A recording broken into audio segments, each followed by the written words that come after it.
नमस्कार दोस्तों, कैसे हो आप सब। आई होप सब अच्छे ही होंगे। आज के इस वीडियो में जो हमारी फोर्थ यूनिट है पैलेंटोलॉजी और स्ट्रेटिग्राफी, तो उसकी शुरुआत कर रहे हैं। और मैं वैसे मिनरोलॉजी की शुरुआत करने वाला था, क्रिस्टलोग्राफी और मिनरोलॉजी की। बट जो क्रिस्टलोग्राफी है उसमें थोड़ा एक अगर देखा जाए तो कॉम्प्लेक्स स्ट्रक्चर है, क्योंकि इतने सारे स्ट्रक्चर अभी टाइम नहीं है। और जो हमारे जिन्होंने जियोलॉजी पहले नहीं पढ़ रखी है और तो उन्हें क्रिस्टल स्ट्रक्चर थोड़ा डिफ्यूज समझ में आएगा। पर उसमें क्या क्या इंपॉर्टेंट है, वैसे उसमें 4 तरह के क्वेश्चन बन सकते हैं क्रिस्टलोग्राफी में। एक तो उसके क्रिस्टल एक्सिस, क्रिस्टल जो सिस्टम है जो हमारे 6 टाइप के, तो उससे संबंधित उसमें जैसे कौन का पूछ ले या उसकी जो एक्सिस है उनके बारे में पूछ ले, या फिर दूसरे ये पूछ सकते हैं कौन सा मिनरल कौन से क्रिस्टल सिस्टम में मतलब एक तरह से डेवलप हो रहा है, तो वो। और तीसरा एक क्वेश्चन बनता है हमारा जो क्रिस्टलोग्राफिक जो मिलर सिंबल वगैरह उनसे संबंधित। और एक हमारा लास्ट क्वेश्चन है वो आपसे सिमेट्री और जो क्रिस्टल सिस्टम के एलिमेंट है, जैसे जो सेंटर ऑफ सिमेट्री हो गया, प्लेन ऑफ हो गया, तो इससे रिलेटेड पूछ सकते हैं। तो मोस्टली इससे संबंधित क्वेश्चन बनते हैं। तो जो मिलर सिंबल और विस सिंबल है, तो वो आपको देखा जाए तो अगर उसे समझोगे तो काफी टाइम लगेगा, तो आप उसे मेरा कहना मानो तो इधर से थोड़े रट लो। बाकी जो तीनों है वो आसानी समझ में आ जाएंगे। जो मैं आपको 3-4 डायग्राम से अच्छे समझाऊंगा, तो आप में उसमें आपको क्वेश्चन मिल जाएंगे, तो इतना वो करने वाले। और मिनरोलॉजी रहेगा तो मिनरोलॉजी ग्रुप है, अलग अलग ग्रुप है, तो उनको आपको ये पता होना चाहिए कौन सा मिनरल कौन से ग्रुप में आता है, तब आप उसको अपने आप से कोरिलेट कर पाओगे। तो अगर आपको मिनरोलॉजी अच्छी हो जाती है, क्रिस्टलोग्राफी मैंने कहा ना आपको क्रिस्टल सिस्टम है जो 6 वैसे एग्जैक्ट उनके 2 टाइप हो जाते, तो 7 हो जाते। 7 के अंदर एक तो हमारे जो उसके अंदर मिनरल कौन से आ रहे हैं वो तो आपको कंपल्सरी याद होने चाहिए। वो मैं आपको वीडियो में करूंगा तो बता दूंगा कौन से इंपॉर्टेंट है। तो हम पहले 4th यूनिट कर रहे हैं और स्ट्रेटिग्राफी है जो बड़ी है, और वो जो हमारी पैलेंटोलॉजी है, तो पैलेंटोलॉजी क्या होती है। और पैलेंटोलॉजी में हम पैलेंटोलॉजी एक तरह से जियोलॉजी की वो ब्रांच है जिसके अंदर हम फॉसिल्स की स्टडी करते हैं। फॉसिल्स की क्या होता है, जीवाश्म। और जीवाश्म हमारे क्या होते हैं, जीवाश्म कुछ नहीं अवशेष होते हैं। किसके, या तो प्लांट के हो सकते हैं या एनिमल के हो सकते हैं, और वो किसी वजह से मतलब पिरियड हो गए, मतलब संचित हो गए, कहाँ पे एक पर्टिकुलर एनवायरनमेंट में। और वो क्या हो सकते हैं, उसकी फॉर्म क्या हो सकती है, वो कैसे, तो हम देख लेंगे। एक तो जीवाश्म, तो देखो जीवाश्म जो है वो क्या है। सबसे पहले देखो जीवाश्म जो पैलेंटोलॉजी है, जीवाश्म विज्ञान, वो क्या है, स्टडी ऑफ फॉसिल्स, मतलब जिसमें जीवाश्मों का अध्ययन किया जाता है। फिर जीवाश्म क्या, remains of ancient organism preserved that lived on the earth in different period of geological history. मतलब जो अवशेष हैं पुराने जो ऑर्गेनिज्म जीवों के जो प्रिजर्व संरक्षित हो गए थे, जो रहते थे पुराने टाइम में, मतलब पुराना जो जियोलॉजिकल टाइम स्केल है जो हम पढ़ेंगे स्ट्रेटिग्राफी में, आपका एक टॉपिक है जियोलॉजिकल टाइम स्केल। उससे सीधे सीधे क्वेश्चन बनते हैं कौन से टाइम में कौन सी रॉक डेवलप या कौन से टाइम का कौन से फॉसिल्स हुआ, या कौन से टाइम हमारा कौन सा सुपर ग्रुप बना। तो ये उस तरीके से कौन से टाइम पे पेंजिया ब्रेक हुआ या कौन से टाइम पे हमारा जो रोडेनिया ब्रेक हुआ, तो ये आपको क्वेश्चन बन सकता है और उससे डायरेक्ट बनते हैं। तो ध्यान रखना, 1-2 क्वेश्चन उससे आपको मिलेंगे। अब पैलेंटोलॉजी में क्या है, पैलेंटोलॉजी देखो मोस्टली अगर ज्यादा पढ़ना है तो आप इसके वीडियो भी देख लेते हैं, यूट्यूब पे बहुत मिल जाएंगे। एक एक ग्रुप के जो फायदे में उसके अलग अलग मिल जाएंगे। लेकिन इसमें क्या क्या क्वेश्चन बन सकते हैं वो मैं आपको बताता हूँ। पहला क्वेश्चन आपको कोई भी हो सकता है, तो उसकी एज पूछ ली जाए, तो एज से संबंधित हो सकता है। दूसरा क्वेश्चन है इसकी स्ट्रक्चर, जैसे आपसे ये पूछे पीलियम किसका पार्ट है, थोरस किसका पार्ट है, ठीक है। दूसरा ये, तीसरा कौन सा सुपर ग्रुप है, जैसे आपको दे दिया जाए शिवालिक का दे दिया जाए गोंडवाना के, उसके अंदर कौन से फॉसिल्स मिला, तो वो पूछ लिया जाए। तो ये मोस्टली 3 क्वेश्चन बनते हैं किसके, पैलेंटोलॉजी के। या इंडेक्स क्वेश्चन से आपको अलग अलग ग्रुप के दिए जाए, उसमें पूछ लिया जाए ये कौन से ग्रुप का है, तो ये पूछ सकते हैं। इससे ज्यादा इसके कोई क्वेश्चन नहीं बनते हैं। हाँ, जैसे आप एक जैसे पेट्रिफिकेशन है, तो पेट्रिफिकेशन में जो हमारा है, एक जो हमारे जिस्म के अंदर जो आप खतरगढ़ के पास ही है लाठी से, आपको पता होगा आकल वुड फॉसिल पार है, वो किसका पेट्रिफिकेशन का एग्जांपल है। तो आपसे इससे संबंधित क्वेश्चन बन सकता है। तो अब हम चलते हैं, सबसे पहले जो पैलेंटोलॉजी क्या है वो हमने जान लिया, और फॉसिल्स क्या है उसके हम डेफिनेशन डाले। अब फॉर्म ऑफ फॉसिल्स, फॉसिल किस फॉर्म में हो सकता है, वुली प्रिजर्व्ड बॉडी, मतलब पूरी तरह से कंप्लीट जो बॉडी है, जैसे मैं जैसे हूँ या मेरा, या जैसे पुराने टाइम में कोई भी एनिमल है उसका पूरा डेड, मतलब उसका कोई भी सॉफ्ट पार्ट या कोई भी पार्ट उसका क्या नहीं हुआ है, एक तरह डिसइंटीग्रेटेड नहीं हुआ, मतलब टूट फूट उसमें कुछ नहीं हुआ है, डीके नहीं हुआ है, नष्ट नहीं हुआ है। तो इसका एग्जाम्पल आपने देखो मेमथ का नाम सुना ही होगा, जो आइस में एक प्रिजर्ड हाथी का जो फॉसिल्स था वो मिला था, तो वो ध्यान रखना, वो इसका एग्जाम्पल है जिसका फुली प्रिजर्ड बॉडी। अब दूसरा है हार्ड पार्ट्स ओनली प्रिजर्ड, मतलब उसका हार्ड पार्ट है।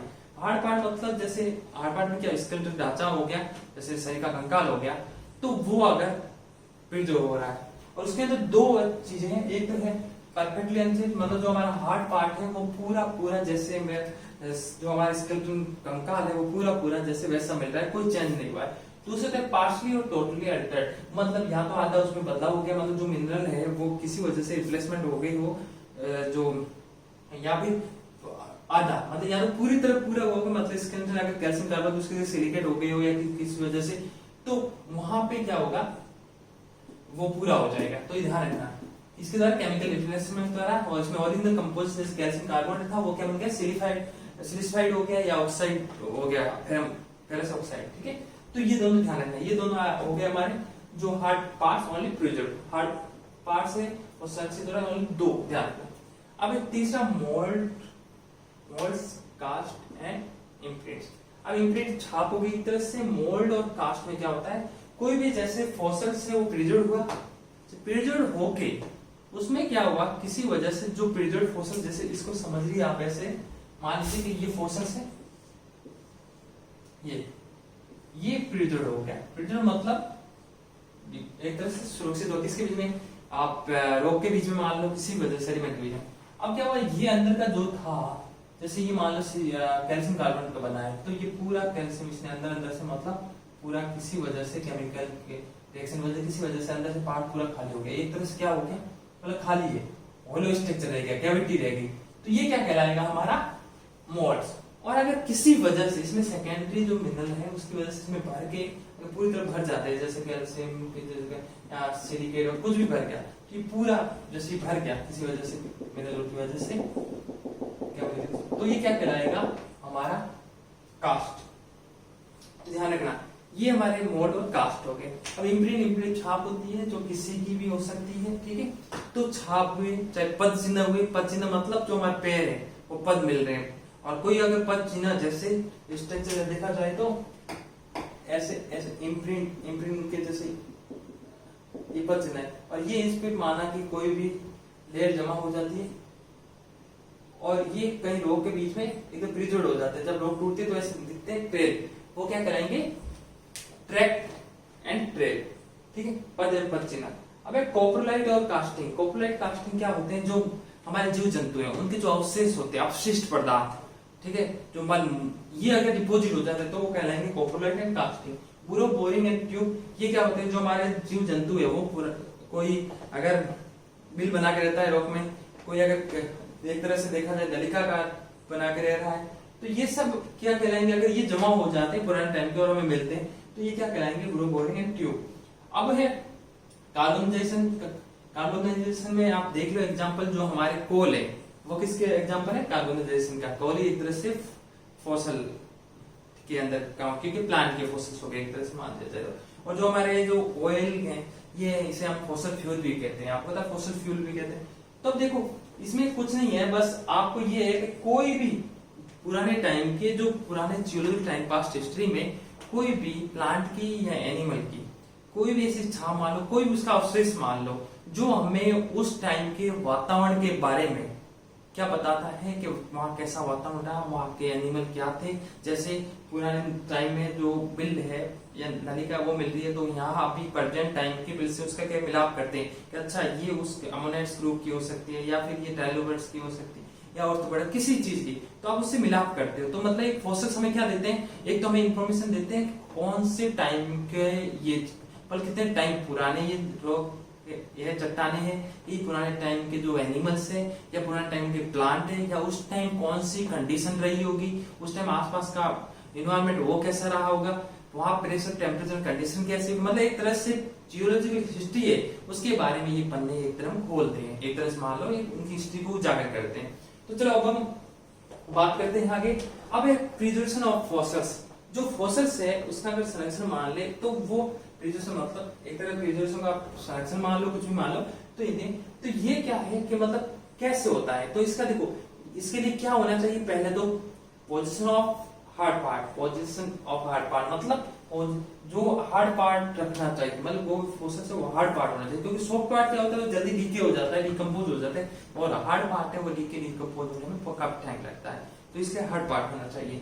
और दूसरा है इमीडिएटली बुरेल, मतलब ये हो गया कि कोई भी जैसे फॉसिल से डेथ होगी, तो फॉसिल सॉरी कोई एनिमल है उसकी डेथ होगी, डेथ होने के बाद वो यहाँ पे है, अगर वो तुरंत बुरेल मतलब यहाँ किसी जैसे लैब के डिपोजिट के साथ बुरेल हो गया, या फिर किसी भी कंडीशन में जैसे स्वयं कंडीशन मान लो या फिर लैंडस्लाइड वो डिपोजिट हो गया, डिपोजिट हो तुरंत हो गया, तो उससे क्या होगा, जो अगर वो डेथ होने के बाद पर्टिकुलर अगर बाहर रहता है, तो बाहर रहने की वजह से क्या होता है उस पर जैसे बैक्टीरिया एक्शन हो जाए या कोई भी केमिकल एक्शन हो जाए, जिसकी वजह से उसका मतलब जो फॉसिल्स है उसका कुछ पार्ट क्या हो जाए, डीके हो जाए, तो नष्ट हो जाए, तो वो फॉसिल पूरी तरह से प्रिजर्व नहीं हो पाता। तो इसके लिए पहली कंडीशन क्या, हार्ड पार्ट होना चाहिए, दूसरा कंडीशन क्या, क्विकली प्रिजर्व होना चाहिए, मतलब तेजी से जितना जल्दी हो सके वो क्या होना चाहिए, मटेरियल दफन होना चाहिए, सेडिमेंट में डिपोजिट होना चाहिए।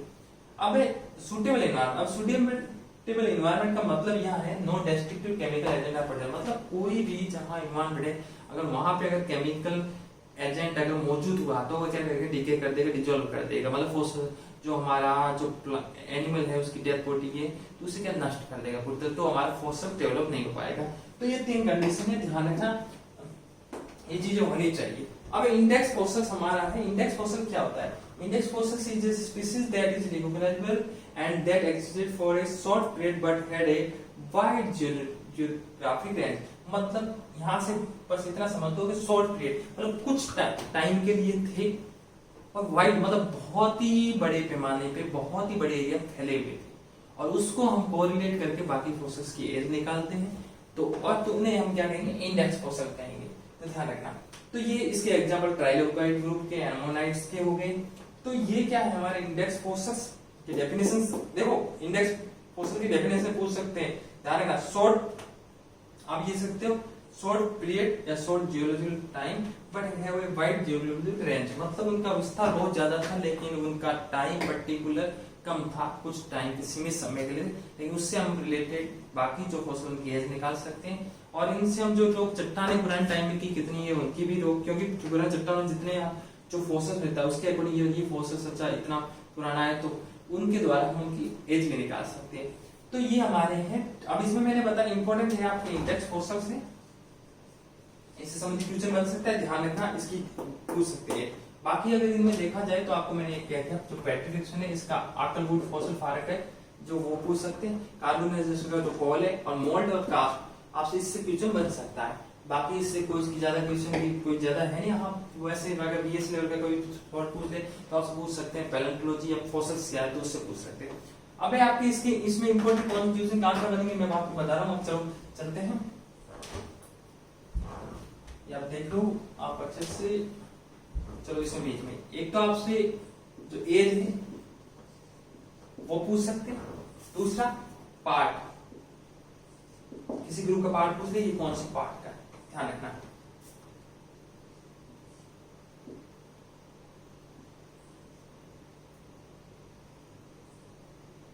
तीसरा आपसे कौन से सुपर ग्रुप में कौन से फॉसिल्स हैं उनके बारे में पूछ सकते हैं, ठीक है। अगर देखा जाए इनके अलावा ज्यादा इनसे कोई क्वेश्चन नहीं बनेगा, जो मैंने बताया इतना ही बनेंगे, तो यही है। तो आप ध्यान रखना, जो अब पेट्रिफिकेशन है, पेट्रिफिकेशन में कुछ नहीं है, बस यही था कि जैसे मूड है, कोई भी क्या होता है, कोई मिनरल है अल्ट्रेशन होके वो क्या करते हैं कि पूरा एक तरह से जो जैसे हमारे कार्बन है तो कार्बन को सिलिक करके सिलिसिस करते हैं, मतलब पूरा एक तरह से पेट्रिफाइड, वैसे तो इसमें इतना कुछ ज्यादा है नहीं, जैसे आप अच्छी तरीके से देखोगे तो इसमें ऐसा कुछ नहीं है, बस समझने लायक है कि क्या है पैलेंटोलॉजी। अब पैलेंटोलॉजी में हम फोसिल्स पढ़ेंगे तो क्वेश्चन वहां से मैंने यहाँ मैंने बता दिया आपको, यहाँ इंपॉर्टेंट बन सकते, इससे ज्यादा कोई नहीं। एज पूछ सकते हैं आपसे, और कौन से ग्रुप के अंदर कौन से फोर्सेस ये पूछ सकते हैं, और दूसरा जो इनकी एक तरह से ह्यूमन क्लासिफिकेशन होता है, इनका क्लासिफिकेशन है फोर्सेस का, और इनका जो एक तरह से बनावट है उनसे क्वेश्चन पूछ सकते हैं, जैसे पीजीडीएम या थोरैक्स पूछ रहे तो ये पूछ सकते हैं, ध्यान रखना। वो हम आगे नेक्स्ट वीडियो में पढ़ेंगे। ये मान लो तो वीडियो के अंदर हम पैलेंटोलॉजी कंप्लीट जो इम्पोर्टेंट वो करेंगे, और मेथोडोलॉजी और क्रिस्टलोग्राफी में जितना इंपॉर्टेंट हो सके, जितना शॉर्ट और समराइज हो सके, अच्छे से हो सके वो करूंगा। और कुछ हमारे जैसे बात हो रही थी, कुछ स्टूडेंट पूछ रहे थे कि सर हमारे जियोलॉजी नया सब्जेक्ट है और हमारे पास टाइम कम बचा है, हमें अभी तक पढ़ाने, क्या हम उसे कवर कर सकते हैं? अगर वो चाहे तो मैं उनसे लिए एक बात कह रहा हूँ, आप हिंदी मीडियम के हो तो आपके लिए 2 बुक आई हुई है 11th और 12th की। अगर आप अच्छे से कर सकते हो तो उसे करोगे तो ये मान के चलो, अगर उसे भी अच्छा करते हो तो तकरीबन आप 100 to 120 नंबर के मार्क्स अचीव कर सकते हो। और उसके साथ आप अगर चाहो तो एक ऑब्जेक्टिव जो आरके बुक मैंने बताई है वो आप ला सकते हो और उसे कर लो। और उसके अलावा अगर हिंदी मीडियम के या इंग्लिश मीडियम के हो तो आप एक काम करो, एक ही अच्छी बुक पढ़ लो, या के.एम. बांगल पढ़ लो, या जीबी महापात्रा पढ़ लो, या परमवीर सिंह पढ़ लो। ये टेक्स्ट बुक है जियोलॉजी की, इसमें एक बुक अच्छे से पढ़ लो तो ये मान के चलो आप 120 130 तक अच्छे से मार्क्स ला सकते हो, अगर अच्छे से उसे पढ़ लेते हो तो। बेटर रहेगा कि आप अलग अलग बुक पढ़ने से बजाय एक बुक पढ़ो। हाँ ये है कि परमवीर सिंह में पैलेंटोलॉजी पार्ट नहीं दिया हुआ है, जीबी महापात्रा में पैलेंटोलॉजी पार्ट दिया हुआ है, तो आप ध्यान रखें। बस बाकी परमवीर सिंह तीनों में कुछ नहीं फर्क है, फर्क यही है परमवीर सिंह में कुछ डायग्राम अच्छे दिए, बाकी इनके अगर इनका कंपोजिशन देखा जाए तीनों का तो मोस्टली 80% 90% सेम ही है, कुछ चीजें ऐड हो सकती है। बाकी आप एक अच्छी बुक को एक बार पढ़ने के बजाय 10 बार पढ़ो तो इससे बेटर होगा कि वो आपकी और ज्यादा मजबूत होगी। नहीं तीनों बुक को अगर पढ़ो कोई मतलब नहीं, लैंग्वेज थोड़ा इधर उधर हो सकता है, बाकी कोई मतलब नहीं जियोलॉजी में। तो आज के लिए इतना ही काफी है। Thank you.